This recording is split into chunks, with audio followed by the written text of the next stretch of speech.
my YouTube channel. Kembali lagi bersamaku, Aprianti. Sesuai yang kalian lihat di judul dan thumbnail, aku bakalan buat lanjutan part kedua dari cerita Adolf Hitler yang aku ada di sini, guys. Jadi sebelum lanjut, jangan lupa like, comment, share, and subscribe buat dukung YouTube channel aku. Jadi langsung. Oke, yang akan aku bahas di sini adalah mengenai Schutzstaffel atau yang lebih dikenal dengan SS, yang merupakan istilah dari skuadron pelindung yang dibentuk sendiri oleh Hitler pada tahun 1925, yang di situ ditugaskan atau bertugas untuk melindungi Hitler dan para petinggi Nazi lainnya. Jadi tugas si SS ini, kita sebut saja SS. Tugas SS ini adalah melindungi Hitler dan petinggi Nazi lainnya. Jadi mereka itu pelindung partai Nazi. Nah, partai itu dibentuk pada tahun 1925 dan pada 4 tahun berikutnya atau pada tahun 1929 partai itu tidak lagi diketuai oleh Hitler, melainkan oleh Heinrich Himmler. Yang pada saat itu menjadi ketua SS. Dan partai SS yang seharusnya bertugas untuk melindungi para petinggi Nazi, sebenarnya itu aja tugasnya, guys, cuma melindungi para petinggi Nazi. Tapi diubah organisasi itu menjadi salah satu organisasi yang mewakili kekejaman Nazi. Itu diubah oleh Heinrich pada saat itu. Jadi organisasi itu bukan lagi melindungi Nazi, melainkan mewakili kekejaman Nazi yang dilakukan oleh partai Nazi, atau bahkan lebih kejam lagi, guys. Jadi itu semua dikarenakan Heinrich yang menjadi pemimpin pada saat itu. Nah, guys, dan asal kalian tahu, awalnya SS itu terdiri dari 8 orang yang pada akhirnya membengkak pada akhir perang dunia, ya guys, perang dunia kedua di Eropa, yang pada saat itu yang membengkak menjadi lebih dari 580.000 orang yang bertanggung jawab atas beberapa genosida yang terjadi di Eropa selama perang dunia kedua tersebut. Seperti yang aku ceritakan di video sebelumnya, bahwasanya perang dunia kedua di Eropa itu dikarenakan partai Nazi atau perlakuan partai Nazi. Nah, guys, itu tadi adalah latar belakang atau sedikit cerita tentang tentang organisasi SS tadi. Guys. Jadi sekarang kita masuk ke bagian kekejaman yang dilakukan oleh SS. Ini yang paling ditunggu-tunggu. Jadi langsung aja kita mulai. Kekejaman yang pertama yang dilakukan oleh organisasi SS adalah menyiksa para tahanan politik. Nah, jadi aku akan ceritain gimana ceritanya. Jadi ada camp konsentrasi yang berada di Jerman pada saat itu, yang menjadi terkenal pada saat itu, dikarenakan tindakan medis atau percobaan medis yang pernah dilakukan di sana. Jadi percobaan medis itu yang dilakukan itu adalah percobaan medis yang sebenar-benarnya itu di luar akal sehat manusia. Jadi seperti para ilmuwan yang melakukan percobaan medis yang di luar akal sehat manusia dan keterlaluan gitu ya, guys, ya. Jadi pada saat itu camp itu bukan dijadikan menjadi penyiksa tahanan Yahudi, melainkan menjadi tempat menyiksa tahanan politik yang berasal dari Jerman itu sendiri. Padahal partai Nazi itu merupakan partai Jerman, partai dari negara Jerman. Tapi yang disiksa juga itu orang-orang Jerman. Jadi tidak lain mereka itu menyiksa bangsanya sendiri. Nah, guys, ada sekitar 4.800 orang yang disiksa atau ditahan di Dachau, Jerman pada saat itu, yang dijaga atau yang dijaga-jaga gitu ya, guys, oleh organisasi SS. Jadi seperti yang dikatakan tadi, mereka itu adalah salah satu perwakilan dari kekejaman Nazi. Guys, jadi mereka sendiri yang menjaga tahanan itu supaya tidak lepas gitu ya, guys, tidak lari mungkin ya.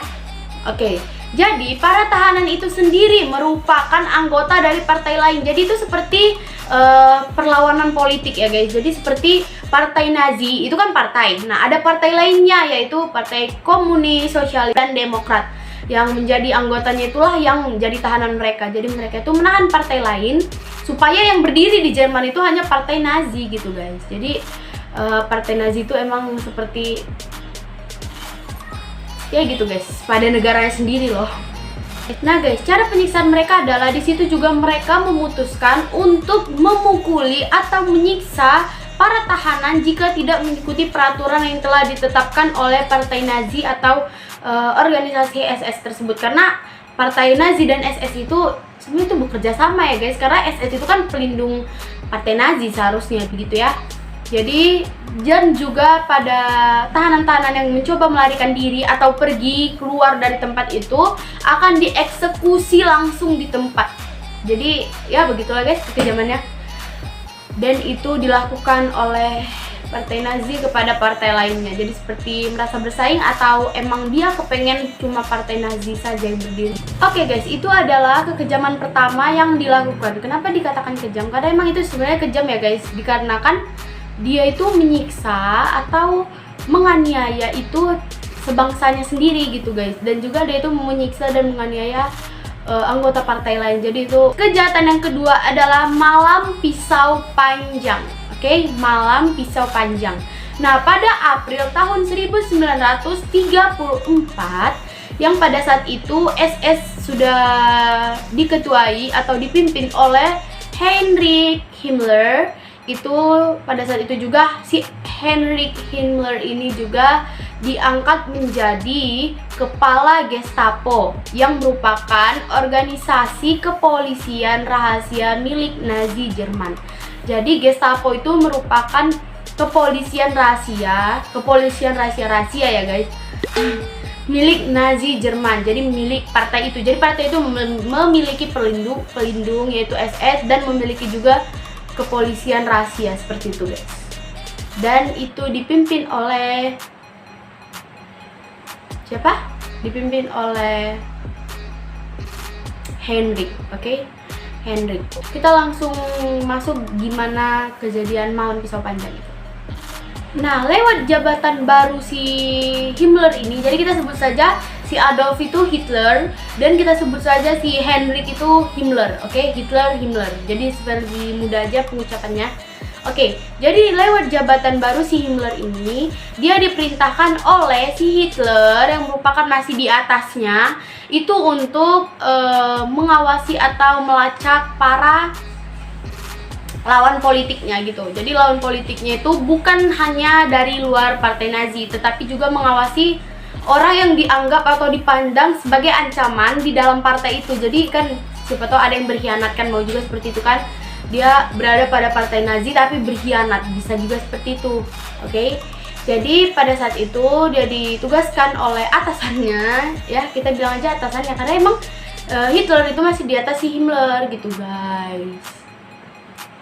Jadi yang paling utama yang diawasi Himmler pada saat itu adalah orang-orang dari paramiliter atau yang sering disebut dengan SA. Jadi paramiliter di sana itu lebih dikenal dengan sebutan SA. Jadi sebenarnya kita belum tahu apa itu malam pisau panjang, jadi kita lanjut cerita. Lalu pada saat itu ada sebuah operasi yang bernama Operasi Kolibri yang berlangsung pada tanggal 30 Juni sampai 2 Juli tahun 1934.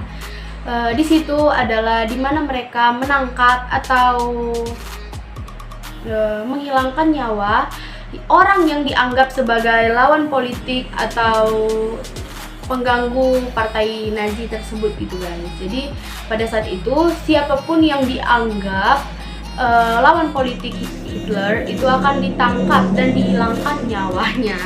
Jadi nyawanya itu dihilangkan atau bisa dibilang pembunuhan ya guys. Jadi itu adalah salah satu aksi pembunuhan yang dilakukan oleh Hitler dan para budak-budaknya. Nah, jadi pada saat itu terdapat lebih dari 85 pembunuhan yang dilakukan langsung oleh organisasi SS yang diperintahkan oleh partai Nazi, yaitu Hitler, ketua partai Nazi.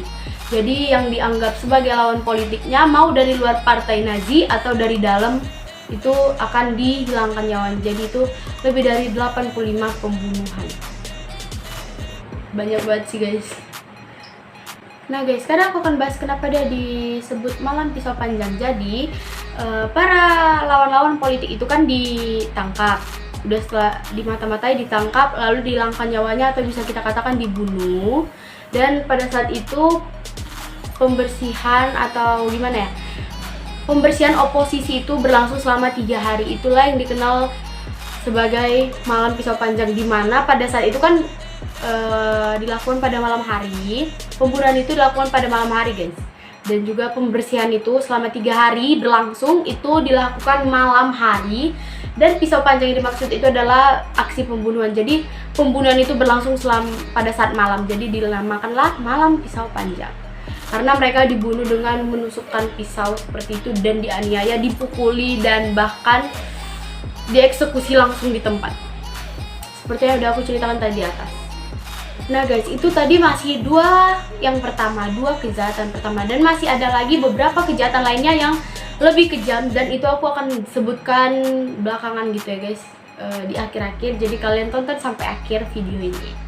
Jadi kejahatan yang ketiga yang dilakukan adalah membuat general government pada Polandia, atau membuat general government di Polandia. Jadi mereka, udah saya bilang, mereka itu yang melakukan atau yang menjadi penyebab terjadinya Perang Dunia Kedua. Jadi itu penyiksaan mereka bukan di Jerman saja, tapi Polandia, di mana, atau bahkan di luar Eropa gitu. Jadi emang dia itu memang benar-benar cocok dijuluki sebagai pemimpin terkejam.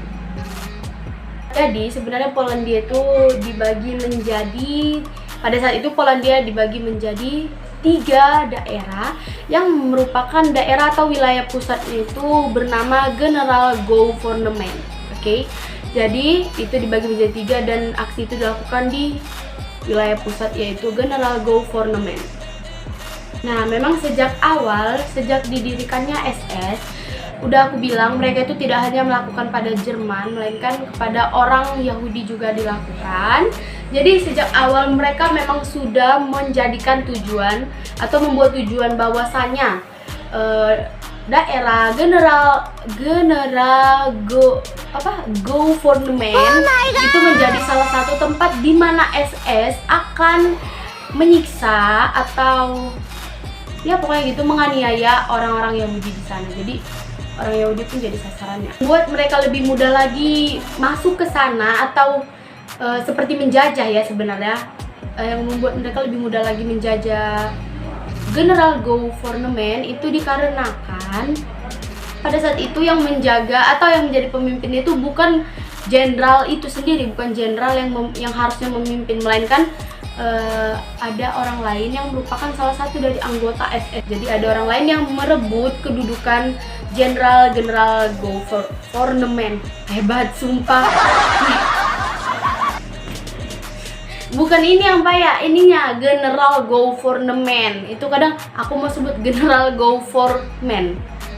Aksi kekejaman apa yang mereka lakukan di Polandia itu adalah di mana 12 juta orang yang tinggal di General Government itu dijadikan buruh paksa atau dipekerjakan secara paksa, yang harus patuh dan taat kepada aturan-aturan yang telah ditetapkan oleh Partai Nazi, dan jika ada yang melanggarnya, sebagai gantinya Partai Nazi atau SS akan mengeksekusi secara langsung 50-100 orang Polandia lainnya gitu. Jadi jika ada satu orang yang tidak mau patuh, akan menjadi gantinya itu 50-100 nyawa. Jadi itu memang jadi memang apa ya guys, penyiksaan yang dilakukan Hitler ini lumayan lama berlangsung, seperti aku katakan, sampai tahun 1945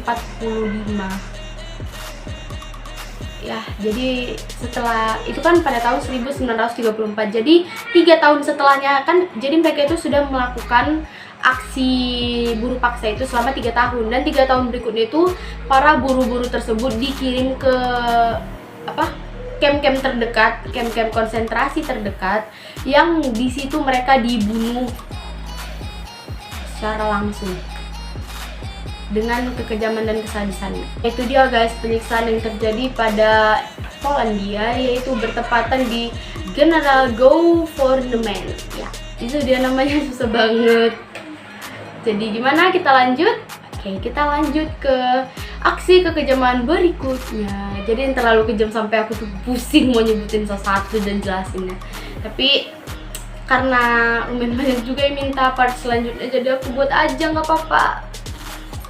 Pokoknya kalian harus tonton sampai habis dan jangan lupa subscribe buat aku lebih semangat lagi guys. Di video berikutnya kita seru-seruan supaya ini otak refreshing sedikit. Kejaman berikutnya adalah melakukan genosida terhadap warga negara Polandia. Jadi yang mereka lakukan pada saat itu adalah menyiksa Polandia habis-habisan. Jadi di situ adalah gimana guys? Tugas mereka itu kan melindungi Nazi. Jadi siapapun yang menjadi ancaman akan gitu. Jadi pada saat itu mereka ada perpanjangan tangan yang bernama Einsatzgruppen. Jadi perpanjangan tangan dari SS tersebut adalah Einsatzgruppen yang merupakan salah satu eksekutor paling mematikan pada saat itu. Oke. Jadi mereka itu emang bener-bener saking kejamnya itu pasukannya itu di mana-mana. Udah tadi ada Nazi, SS, apalagi guys, SA. Tambah lagi nih. Oke, jadi Einsatzgruppen itu merupakan salah satu satuan militer yang berdiri pada tahun 1938 yang pada saat itu Austria dan Cekoslowakia itu dikuasai oleh partai Nazi. Jadi Polandia, Jerman, Austria, Cekoslowakia, gitulah penyebutannya susah. Nah, tugas si Einsatzgruppen tadi itu adalah membantai atau menghabisi para politik gitu, ancaman politik lain dan juga terutama orang Yahudi. Mereka akan menghabisi orang-orang Yahudi guys. Jadi memang sasarannya itu rata-rata orang Yahudi guys yang dibunuh sama mereka. Dari tanggal 1 September sampai tanggal 25 Oktober tahun 1939, Einsatzgruppen itu bertanggung jawab atas lebih dari 16.000 orang yang mati pada saat itu dan penghancuran 500 kota di Polandia. Jadi ada 500 di Polandia yang telah dihancurkan oleh Einsatzgruppen dan 16.000 nyawa yang telah direnggut. Jadi, nah guys, selain mereka menembak orang-orang yang dianggap oposisi. Jadi oposisi pada saat itu adalah ancaman. Jadi selain menembak ancaman-ancaman tersebut, orang-orang yang dianggap ancaman tersebut juga banyak dibakar hidup-hidup di rumah ibadah. Jadi dibakar hidup-hidup tuh di rumah ibadah guys, bukan di luar gitu. Di rumah ibadah, kalian bayangin aja, di rumah ibadah dibakar hidup-hidup. Tuh gimana? Memang kekejaman yang mereka lakukan itu sangatlah brutal sampai militer beberapa kepala Jerman itu mengeluh atas kekejaman mereka seperti itu. Itulah pada akhirnya yang kemarin aku ceritain, mereka dicari oleh pihak Uni Soviet. Ya, itu kalian bisa kembali ke part 1 jika kalian mau dengar ceritanya. Yang kelima adalah melakukan Kristallnacht. Jadi apa itu Kristallnacht? Buat yang penasaran, langsung aja kita lanjut. Kristallnacht itu sering disebut sebagai gladi resik yang merupakan pembantaian orang Yahudi, yaitu pembantaian berdarah orang Yahudi yang dilakukan oleh Nazi dan SA. Jadi orang Yahudi itu menjadi sasarannya, dibunuh, dibakar hidup-hidup, dan sekarang pembantaian kepada orang Yahudi pun kembali. Ya, ada sekitar 267 sinagog yang dihancurkan pada saat itu oleh tidak lain lagi oleh Nazi dan SA. Ada 7.500 bangunan yang dirusak dan ada sekitar 90-an orang itu dibunuh dan ada pemerkosaan yang dilakukan oleh mereka wanita-wanita.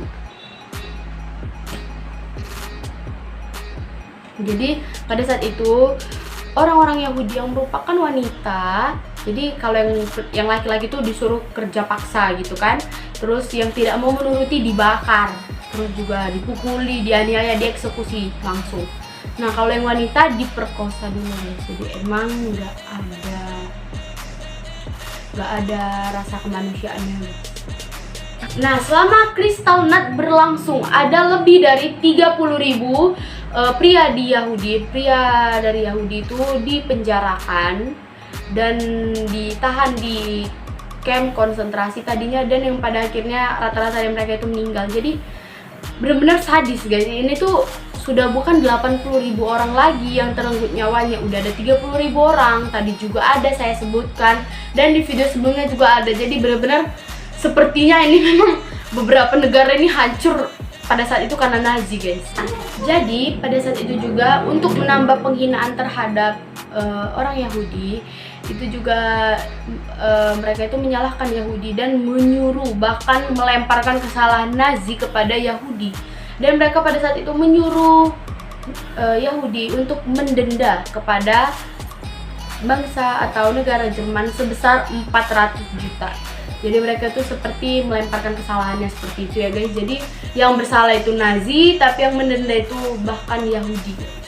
Karena tuntutan 400 juta tadi yang dituntut oleh orang Jerman itu, maka dari situ orang-orang Nazi langsung menyita semua properti orang Yahudi, mulai dari rumah, tanah, dan bangunan-bangunan lainnya yang merupakan milik orang Yahudi. Jadi di sini kita bisa simpulkan bahwasannya sebenarnya pada saat itu orang Hitler itu, orang Jerman itu sangat membenci Yahudi guys. Makanya yang disiksa itu Yahudi terus.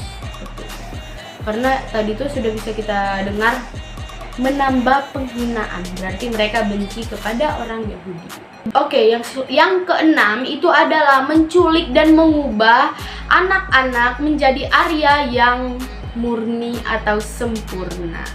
Jadi SS itu merupakan pelindung Nazi yang merupakan juga bertugas sebagai bertugas sebagai gagasan tentang kemurnian ras. Jadi ras itu harus benar, yang ada itu cuman ras Arya seperti itu guys. Jadi mereka menculik anak-anak dan memastikan bahwasannya orang-orang itu murni ras Arya. Jika tidak ras Arya, mereka akan membunuhnya, atau seperti ini, diubah menjadi ras Arya murni.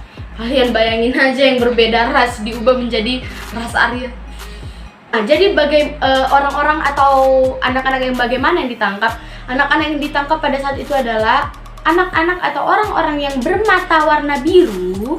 Ini bola matanya berwarna biru, dan yang berambut pirang ya, kalian pasti tahu rambut pirang seperti apa. Itu ditangkap dan itu akan dijadikan sebagai ras Arya murni. Jadi mungkin kalau seperti itu mungkin bukan ras Arya ya guys ya. Namun di sini mereka sedikit punya hati, sedikit sekali gitu ya.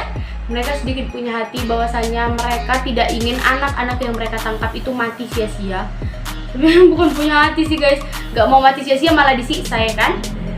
Mereka tidak mau mati sia-sia, dan bagi mereka selama darah Nordik itu darah Nordik, aku nggak tahu sih itu darah apa. Yang penting selama darah Nordik masih mengalir di pembuluh darah itu anak, bahwa itu mereka menganggap bahwasanya mereka masih mempunyai kesempatan yang besar untuk mengubah anak itu menjadi ras Arya. Jadi benar-benar mereka ingin semua itu beras Arya murni. Jadi cara mengubahnya itu adalah mereka mengoperasinya mulai dari matanya, karena tadi berwarna biru, jadi mereka ingin mengubahnya seperti itu. Dan juga rambutnya yang tadinya pirang diubah gitu guys. Dan setelah diubah, anak-anak itu tidak lagi diserahkan kepada orang tuanya. Maka dari itu disuruh bahwasanya operasi itu harus dirahasiakan. Anak-anak itu diberi kepada orang tua barunya atau orang tua asuhnya yang mengadopsi anak itu. Jadi orang tua itu tidak tahu bahwasanya itu anak-anak itu hasil penculikan. Jadi mereka itu memang bisa dibilang mengambil keuntungan ya guys. Mereka itu ingin memperbanyak ras Arya, dan mereka itu ingin juga menjual anak-anak itu. Setelah beras Arya, mereka jual kepada orang beras Arya juga. Anak-anak tersebut itu berasal dari Polandia atau dari negara Eropa Timur. Jadi ada 200.000 anak yang diculik dari Polandia, dan juga 200.000 lainnya itu diculik dari Eropa Timur. Dan itu ada yang dikembalikan kepada orang tua asli, dan ada juga yang diberikan kepada orang tua asuhnya atau orang tua tiri gitu ya. Jadi itu mereka dijadikan anak adopsi guys. Tapi Anak-anak itu rata-rata kehilangan ingatan, di mana mereka tuh tidak ingat bahwasanya itu keluarga mereka. Ya, makanya itu mereka dengan mudahnya saja diserahkan kepada keluarga barunya. Jadi emang banyak juga anak-anak tersebut yang mati pada akhirnya karena operasi yang dilakukan gagal, atau juga anak-anak sebagian yang pada orang lain itu ada yang disiksa, guys. Jadi benar-benar tragis banget seperti itu, harus dioperasi ini bola mata sama rambut. Itu jadi anak-anak Arya. Yang ketujuh ini agak sedikit nyesek di hati buat para wanita dan membuat emosi wanita sedikit memuncak ya guys, menurut saya. Yaitu dimana menggunakan pemerkosaan untuk mendegradasi wanita Yahudi. Jadi menggunakan pemerkosaan. Jadi wanita Yahudi itu jadi seperti yang aku bilang tadi, emang mereka itu benci banget ke Yahudi, guys. Jadi wanita-wanita Yahudi itu diperkosa, guys. Selama bertahun-tahun yang terjadi tadi tuh Kristallnacht itu, jadi banyak sekali wanita Yahudi yang ditahan dan dipaksa menjadi, kalian pasti paham ya, menjadi menjadi pelacur.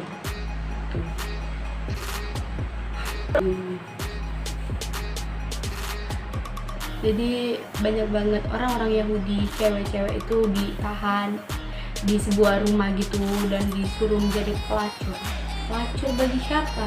Di partai Nazi, laki-laki partai Nazi, SS, SA. Jadi mereka itu ya bertugas seperti itu, guys, seperti itu. Saya tidak dapat menjelaskannya. Ya pasti kalian sudah paham. Oke? Jadi sebenarnya SS itu hukumnya itu ya, yang diciptakan oleh Miller sendiri. Mereka itu melarang untuk melakukan hubungan seks wanita Yahudi karena mereka itu emang benci gitu guys. Jadi tidak mau ada hubungan apa-apa dengan wanita Yahudi. Tapi karena gimana ya, kalian tahu lah kan ya. Jadi mereka itu tetap nekat dan gelap mata, buta mata itu melakukannya tetap seperti itu, guys. Jadi emosi aku tuh cerita. Dan seperti biasanya tak lain bahwasannya para tahanannya itu akan ada yang mati.